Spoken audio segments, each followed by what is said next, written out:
अस्सलाम वालेकुम dear aspirants. उम्मीद है आप सब लोग खैरियत से होंगे।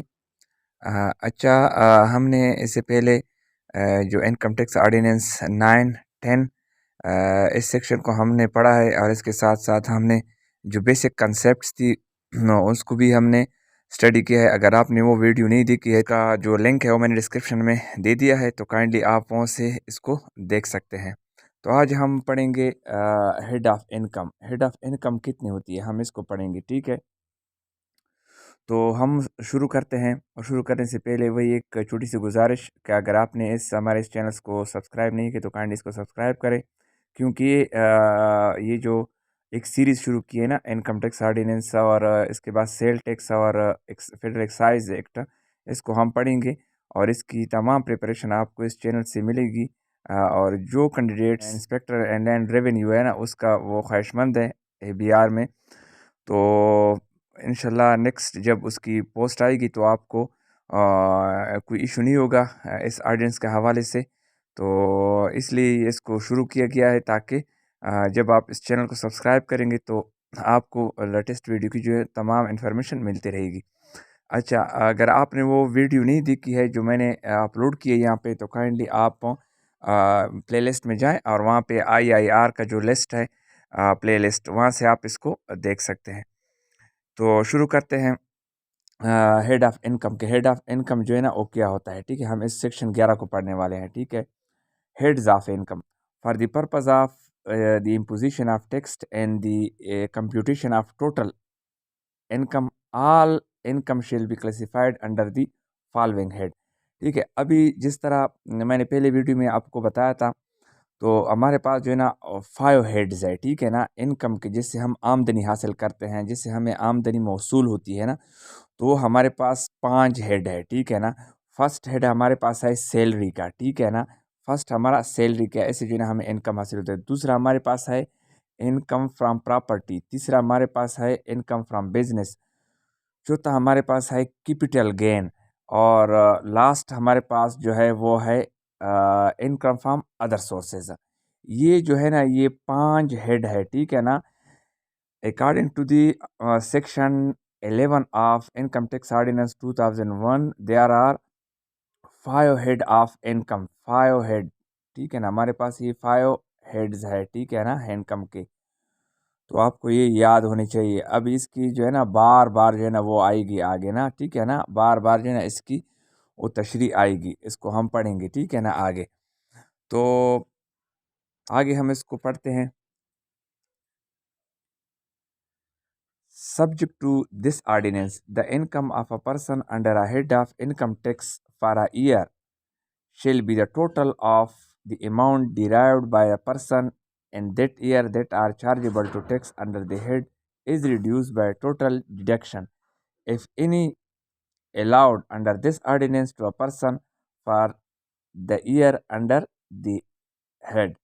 अच्छा, यहाँ पे इसका क्या मतलब है, इसका ये मतलब है कि इस ऑर्डिनेंस, ठीक है ना, इस ऑर्डिनेंस में the income of a person, जो जो एक शख्स की जो आमदनी है, ठीक है ना, अंडर हेड, ठीक है ना, under head of income for a tax year, एक साल के लिए ना किसी भी हेड में जब उसकी आमदनी है, shall be total of the amount, उसकी क्या होगी, अगर आप ये तमाम जो हेड्स है जिसको हमने पढ़ लिया है ना, इसकी जितनी भी आमदनी की क्या होगी, वो टोटल आमदनी, ये टोटल अमाउंट शुमार होगी एक साल में, ठीक है ना। एक साल में जब आप इससे आमदनी आपके हासिल होगी, जो उसकी मैंने मिसाल आपको दी है ना, तो सबकी जो आमदनी है वो टोटल यानी सम उसका जो है ना वो शुमार होगा। फॉर एग्ज़ाम्पल आपको सैलरी से जो है ना वो आपको 100 रुपये मिलते हैं, ठीक है ना। इस तरह इनकम फ्रॉम बिजनेस से कोई 300, इस तरह इसी तरह आप बना के टोटल आपकी जो है ना वो तमाम हेड्स की अगर 1000 रुपये हो जाती है ना, तो इट्स मीन कि आपकी जो टोटल इनकम एक साल के लिए वो क्या है, 1000 है, ठीक है ना। अच्छा, derived by a person in that year that are chargeable to tax under the head, ठीक है ना, is reduced by the total deduction। अच्छा, आपको जो है ना मैंने पहले बताया था कि जब आपको लॉस हो जाती है उसको हम पढ़ेंगे, तो फिर आपको जो है ना डिडक्शन दी जाती है। फॉर एग्ज़ाम्पल आपकी जो है ना 5 हेड्स है आपके, या आपकी 2 हेड्स है income from property, income from business या कैपिटल गेन में आपको बिजनेस में जो है ना लॉस हो जाता है, ठीक है ना, 100 रुपये का या 500 रुपये का, जिस तरह भी है ना। अब फॉर एग्जांपल आपकी टोटल जो है ना वो 1,000 रुपये आपकी आमदनी हुई है, ठीक है ना। तो उसमें जो है ना ये टोटल जो आमदनी आपकी 3 हेड से है, आपकी जो है ना 3 हेड से है। 3 हेड मतलब मीन कि आपके बिजनेस से हैं, ठीक है ना, बिजनेस से हैं, ठीक है, बिजनेस से है। और इसके अलावा आपकी जो है ना प्रॉपर्टी से है, ठीक है ना, प्रॉपर्टी से है। और इसके अलावा जो है वो आपका हो गया कैपिटल गेन से है, ठीक है ना, कैपिटल गेन से। तो ये जो है ये आपकी जो है ना टोटल ये एज के हम इसमें फिर जो आपको थोड़ा लॉस हुआ है, आपको जो है ना बिजनेस में हुआ है, ठीक है। इस हेड में आपको कितना लॉस हुआ है, आपको जो लॉस हुआ है वो 300 रुपये हुआ है, ठीक है ना, 300 हुआ है। तो आपको फिर ये डिडक्शन दी जाती है, आपको कह रहे कि आप जो है ना इसको डिडक्ट करें, आपने जो है ना ये 100 की रुपीज़ में से ना आपको एक किस्म की रिलीफ दी जाती है ना, क्योंकि उसमें आपको लॉस हुआ है ज़्यादा, मतलब आपको मुनाफा नहीं हुआ बल्कि लॉस हुआ है। तो इसमें आपको जो है ना इनकम टैक्स ऑर्डिनेंस में ये आपको रिलीफ दी जाती है कि आप उसको डिडक्ट करें। तो यहाँ पे जो हमने कहा कि रिड्यूस बाय यहाँ पे रिड्यूस बाय टोटल डिडक्शन, आपको मतलब डिडक्शन की जाती है ना आपके उस इनकम में से। If any allowed under this ordinance to the person for the year under that head, जिस हेड में आपको जो है ना हुआ हो ना, जिस हेड में हुआ ना उसमें आपको फिर क्या दी जाती है, डिडक्शन दी जाती है, ठीक है ना। आप उसको डिडक्ट कर सकते हो उस हेड में से। नेक्स्ट ईयर भी उसकी फिर अपनी जो है ना वो ट्रीटमेंट है वो आगे हम पढ़ेंगे। तो आपने समझना ये है कि जब तमाम जो हमारे हेड्स होते हैं उसकी जो इनकम हमें वसूली टोटल इनकम शुमार होती है, उसमें अगर किसी हेड में हमें नुकसान हो जाता है, कोई लॉस हो जाता है, ठीक है, तो हम क्या करेंगे, उसको हम डिडक्ट करेंगे। अच्छा, यहाँ पे हम पढ़ते हैं फिर उसको। Subject to this ordinance where the total deduction allowed, जब अब आपको टोटल डिडक्शन अलाउड है अंडर दिस ऑर्डिनेंस, इस ऑर्डिनेंस के तहत, टू अ पर्सन, ये किसी पर्सन को, फॉर अ टैक्स ईयर, 1 साल के लिए, अंडर हेड ऑफ इनकम, किसी इनकम हेड में ना, वो प्रॉपर्टी का हेड हो सकता है, वो बिजनेस का हो सकता है, एक्सीड्स, यहाँ पे आपने एक्सीड जो डिडक्शन है, ठीक है ना, वो क्या हो जाता है, एक्सीड कर जाता है total of the amount derived by a person in that year that are chargeable under the head, ठीक है, that person shall be treated as sustaining loss, ठीक है ना, for that head of the year of amount equal to the excess। अब इसका मतलब ये है कि आसान अल्फाज में आपको मैं समझाता हूँ। इसका मतलब ये है कि आपको जो है ना टोटल डिडक्शन जो आपको अलाउड है, टोटल डिडक्शन, ठीक है ना, टोटल डिडक्शन फॉर एग्जांपल आपकी टोटल आमदनी 500 रुपये है, ठीक है ना, 500 रुपये है, ठीक है। तो उसमें जो आपको डिडक्शन आप डिडक्ट कर लेते हैं, ठीक है ना, तो वो फॉर एग्जांपल ये 530 तक आपकी डिडक्शन चली जाती है, ठीक है ना। तो इसका मतलब है कि आमदनी से ज़्यादा, ठीक है ना, आमदनी से ज़्यादा आपको क्या हुआ है, नुकसान हुआ है, लॉस हुआ है यहाँ पे आपको, ठीक है ना। ये जो आपको 500 रुपये आपके हैं, ठीक है ना, आमदनी, इसमें अगर आप डिडक्शन क्यों करते हैं, डिडक्शन इसलिए हम करते हैं कि हमें जो है ना मुख्तलिफ हेड्स में जो है ना हमें लॉस हो जाता है, ठीक है ना। उस ये डिडक्शन अगर वो क्या कर देती है, आपकी इनकम किसी हेड में जो आपकी इनकम है उसमें उसको एक्सीड कर जाती है, डिडक्शन डिडक्शन बहुत ज़्यादा हो जाती है, ठीक है ना। तो इसका तो मतलब ये है कि आपको लॉस हुआ है, तो फिर ये जो है ना आपको ये 30 रुपीज़ क्या हुआ है, आपको लॉस हो गया है, ठीक है ना। तो इसका ये मतलब है, ज़्यादा डिडक्शन किसी हेड में जो है ना आपकी जो टोटल इनकम को एक्सीड कर जाती है, मतलब उससे ज़्यादा हो जाती है, आपकी जो टोटल जो इनकम होती है उसको उससे जो डिडक्शन है ना वो ज़्यादा हो जाती है। डिडक्शन के ज़्यादा होने का मतलब ये है कि आपको जो है ना प्रॉफिट नहीं हुआ है आपको, बल्कि आपको लॉस हुआ है। ये जो सब सेक्शन 3 है इसका ये मतलब है, ठीक है ना। A loss for a head of income for a tax year shall be dealt with in accordance with the part 8 of this chapter। अब यहाँ पे इन्होंने ये हमें कहा कि इसको जो है ना ये जितनी भी जो लॉस वगैरह होती है ना इसका एक ट्रीटमेंट है, वो जो है ना वो पार्ट 8 ऑफ दिस चैप्टर, उसके तहत जब हम उसको पढ़ेंगे तो जो है ना आपको उसका पता चलेगा। तो असल लॉस का जो ट्रीटमेंट होता है वो उस पार्ट हेड में जो है ना इसका होता है कि आप किस तरह जो हम जो है ना लॉस को जो है ना वो हम ट्रीट करेंगे। अच्छा, इसके बाद हम पढ़ेंगे सबसेक्शन 5 को, the income of a resident person under resident person. यहाँ पे जो है ना लफ्ज रेजिडेंट पर्सन इस्तेमाल हुआ है। Under a head of income shall be computed by taking into account that are Pakistani source income. ठीक है ना, यहाँ पे एंड इस्तेमाल हुआ है, and that are foreign sources of income. अच्छा, अब यहाँ पे इनकम टैक्स ऑर्डिनेंस जो है ना वो ये कह रहा है कि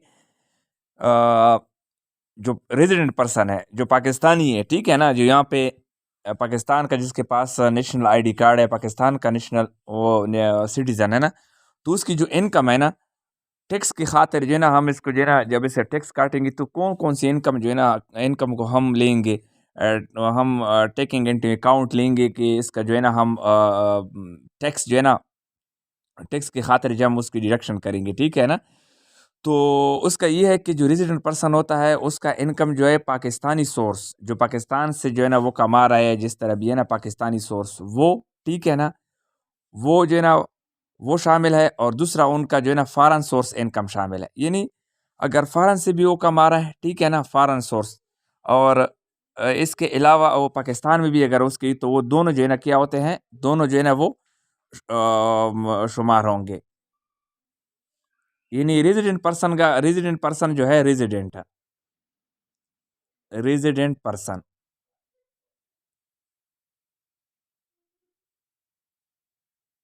उनका जो है ना वो क्या होगा, दोनों का जो है ना इसका होगा, एक होगा इनका है पाकिस्तानी सोर्स, ठीक है ना, पाकिस्तानी सोर्स। ये जो इनकम उनको मिल रहा है वो, इसको हम इस तरह लिख लेते हैं, PSI यानी पाकिस्तानी सोर्स इनकम, ठीक है ना, प्लस FSI यानी फॉरेन सोर्स इनकम। ये पाकिस्तान जो रेजिडेंट पर्सन है इनके ये दोनों जो है ना, ये दोनों इनकम, ये जो सोर्सेज है ना, ये क्या होंगे, ये शुमार होंगे किसकी खातिर, ये टैक्स की खातिर है ना, ये शुमार होंगे। ये रेजिडेंट पर्सन की है, ठीक है। अच्छा, उसके बाद है the income of a non resident person, non resident यानी जो यहाँ पे वो कोई गैर मुल्की है, ठीक है ना, और पाकिस्तान का सिटीजन नहीं है। Under a head of income shall be computed by taking into account only amount of that Pakistani source. Pakistani source का जो उनका इनकम है वो क्या होगा, वो क्या उससे जो है ना वो टैक्स वो देंगे, ठीक है ना, जो जो आमदनी उसको पाकिस्तानी सोर्स से जो है ना वो हासिल हो रही है, तो उनको जो है ना क्या होगा, वो टैक्सेबल होगा, उनको टैक्स देना होगा। अब आप सोच रहे होंगे कि यार ये नॉन रेजिडेंट पर्सन ये किस तरह पाकिस्तान है, तो बहुत से ऐसे लोग हैं जो पाकिस्तान में यहाँ पे जो है ना वो काम कर रहे हैं, ठीक है ना, मुख्तलिफ कंपनीज हैं यहाँ पे काम कर रहे हैं, तो वो जो है वो क्या वो टैक्स देंगे, ठीक है। और इसके अलावा बहुत से ऐसे अशख़ास हैं यहाँ पे जो है ना वो काम कर रहे हैं और कंपनियों के साथ ना, तो अगर उनकी इनकम जो है ना एक हद तक तो एग्जेम्प्टेड है, अगर उससे ज़्यादा है तो फिर वो क्या देंगे, वो टैक्स देंगे। इसके अलावा कुछ इसमें एग्जेम्पशंस है, वो आगे हम पढ़ेंगे कि तो यहाँ फ़िलहाल ये आपको ये समझाना है कि जो रेजिडेंट पर्सन है उसकी जो है ना वो आमदनी जो है वो फ़ॉरेन सोर्स यानी बाहर से अगर उसको कोई आमदनी मौसूल हो रही है, और जो पाकिस्तान में उसको कोई इस तरह की कंपनी वगैरह है उससे उसको आमदनी, तो दोनों जो है ना मिला के ना उसकी टोटल इनकम में से जो टैक्स बनेगा वो देगा। और जो नॉन रेजिडेंट पर्सन है तो वो सिर्फ पाकिस्तानी सोर्स का जो है ना, पाकिस्तान से जो कमा रहा है वो जो है ना उससे वो टैक्स वो देगा, ठीक है। तो ये सिर्फ दोनों में फ़र्क है। अच्छा, बस ये तो आज हमने जो है ना इसको पढ़ लिया है, ये हमने कौन-सा पढ़ा, इसकी हम थोड़ा-सी वो ओवरव्यू लेते हैं, ठीक है ना? हम आज हमने head of head of income को पढ़ा कि आमदनी के कौन-कौन से हेड्स होते हैं, तो इसमें हमने सैलरी को पढ़ा, ठीक है ना? हमने सैलरी को पढ़ा, ठीक है, सैलरी को पढ़ा, इनकम फ्रॉम प्रॉपर्टी को पढ़ा, इनकम फ्रॉम बिज़नेस को पढ़ा और कैपिटल गेन को पढ़ा, ठीक है ना? अदर सोर्स को पढ़ा। ये 5 हेड्स है, ठीक है ना? ये 5 हेड्स है, ठीक है ना? इनकम के। तो इसको हमने पढ़ लिया है। उसके बाद इसके अलावा हमने ये पढ़ा कि जो डिडक्शंस वगैरह है, जो लॉस वगैरह है, इसकी जो ट्रीटमेंट है, ये हम जो है ना पार्ट 8 ऑफ दिस चैप्टर में जो है ना इसका क्या ट्रीटमेंट है, किस तरह हम इसको एडजस्ट करेंगे, तो वो इस सेक्शन में हमने पढ़ा। इसके अलावा हमने ये पढ़ा कि जो रेजिडेंट पर्सन है, जो पाकिस्तान में रहता है, वो बाहर से भी कमा रहा है और इधर से जो है ना उसको पाकिस्तान से भी मिल रहा है, तो क्या उसकी जो फॉरेन वो है वो एग्जेम्प्टेड है या नहीं है, या कौन सी वाली उसकी जो है ना वो एग्जेम्प्टेड होगी? नहीं, दोनों जो है ना दोनों इसके शुमार होंगे। हेड ऑफ इनकम जिसमें उस पाकिस्तानी सोर्स भी और फॉरेन सोर्स भी, दोनों रेजिडेंट पर्सन के। और ये जो नॉन रेजिडेंट पर्सन है, इसका सिर्फ पाकिस्तानी सोर्स जो है ना, पाकिस्तानी सोर्स, ये नॉन रेजिडेंट पर्सन की मैं बात कर रहा हूँ। और रेजिडेंट पर्सन जो है इसकी दोनों शुमार होगी, पाकिस्तानी सोर्स इनकम और फॉरेन सोर्स इनकम। तो ये जो है ना ये आज हमने पढ़ा, और ये हेड ऑफ इनकम को हमने पढ़ा। तो इंशाल्लाह नेक्स्ट जो है ना हम पढ़ने वाले हैं कि सैलरी हेड। अब इसको हम जो है ना तमाम जितनी भी हेड्स हैं यहाँ पे हमने ये हेड जब हमने यहाँ पे इसको salary, income from property, income from business, capital gain, इसकी जो है ना हम हर हेड की जो है ना अलग अलग एक्सप्लेनेशन आगे आएगी, और उसके जो है ना अलग अलग सेक्शंस है। तो फिर इसको हम जो है ना एक एक करके आगे पढ़ेंगे।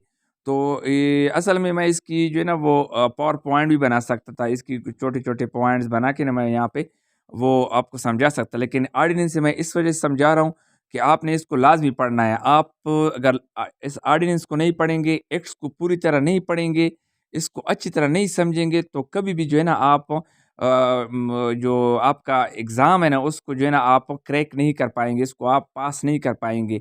इसको पढ़ना बहुत लाजमी है। इस वजह से है ना मैं आपकी यहाँ पे जो ऑर्डिनेंस है, इसको मैं जो है ना आपको समझाने वाला हूँ, या इसको मैं यहाँ पे एक्सप्लेन करते जा रहा हूँ।